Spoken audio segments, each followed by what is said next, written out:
thing to say is that the makeup of the industry in the southwest has changed. I've been here 4 years. It's changed even in the last 4 years. In that the southwest was always known for natural history, always known for animation, but the scale and nature of the business has changed hugely, diversified, and so now you have real strengths in factual documentary, light entertainment, and by the time you come out of university, there'll be a completely new digital media industry in the southwest, because at the moment we seem to be at the very edge of multi-platform content, some of the new technologies, and those are the things that are going to drive our entertainment industry, and we're well placed in this area. So I don't think you'd have to kind of default to the nation state that is London, because I think that centres like Bristol, to some extent Manchester, are beginning to kind of grow their own scale and provide a much wider opportunity than they may have done previously.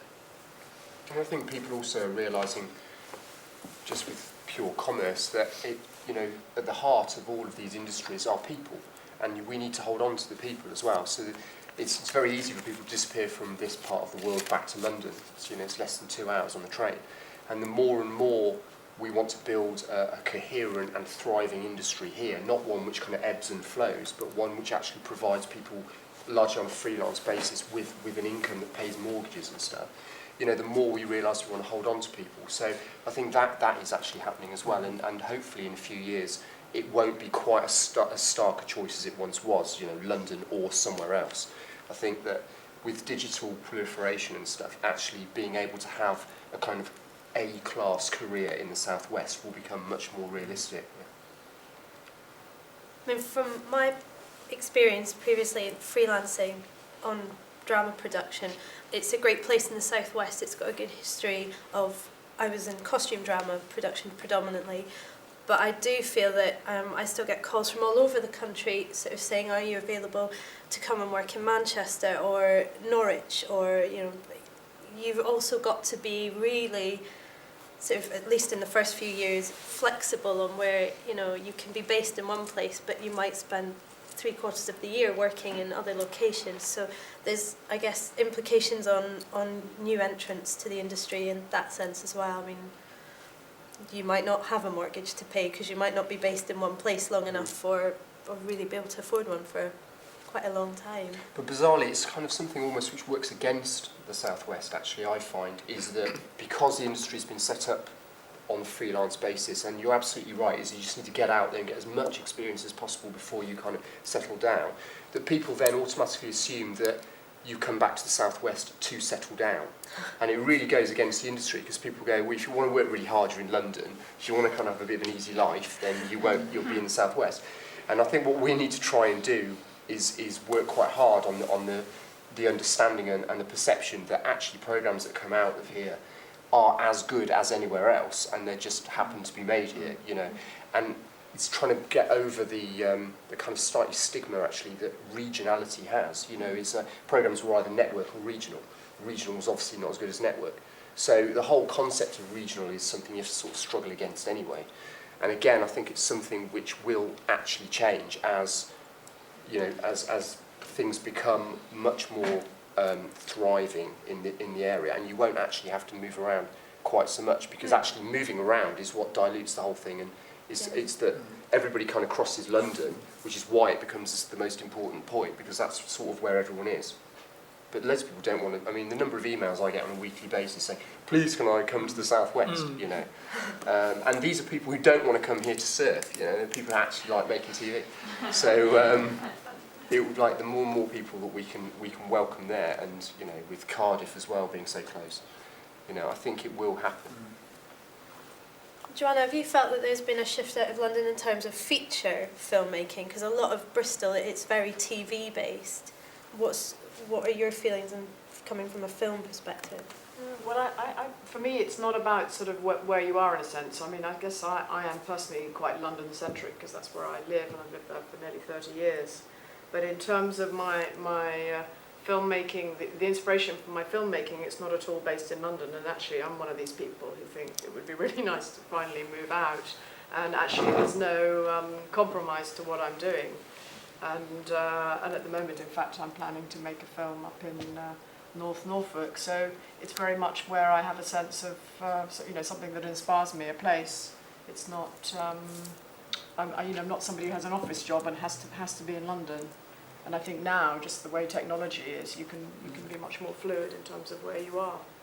But I would encourage anybody who's thinking of, or weighing up whether to move up to London or stay and work here. I'd say, well, if they grew up here, why not, sort of use their roots and somehow be connected to where they're from.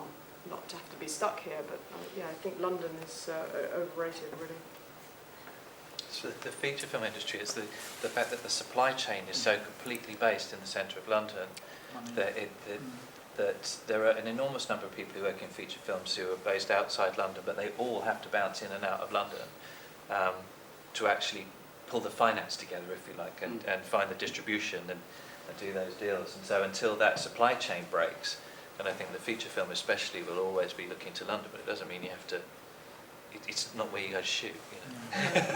And I think it's surprising how many people you call up who supposedly have a London office, but actually they're working down in Dorset, and they spend most of their time in Dorset in their cottage down there. So it's not, people, maybe there's still a feeling that they should have an address in London, but South West Screen is setting up a London office purely for that, so people can have a London address and a London phone number, and you'll all be able to rent off me a small piece of a London office purely on that basis. It's a necessary evil. It's much easier to network in London as well. There's a lot more going on. There's a lot, you just move around London and talk to people in the business the whole time.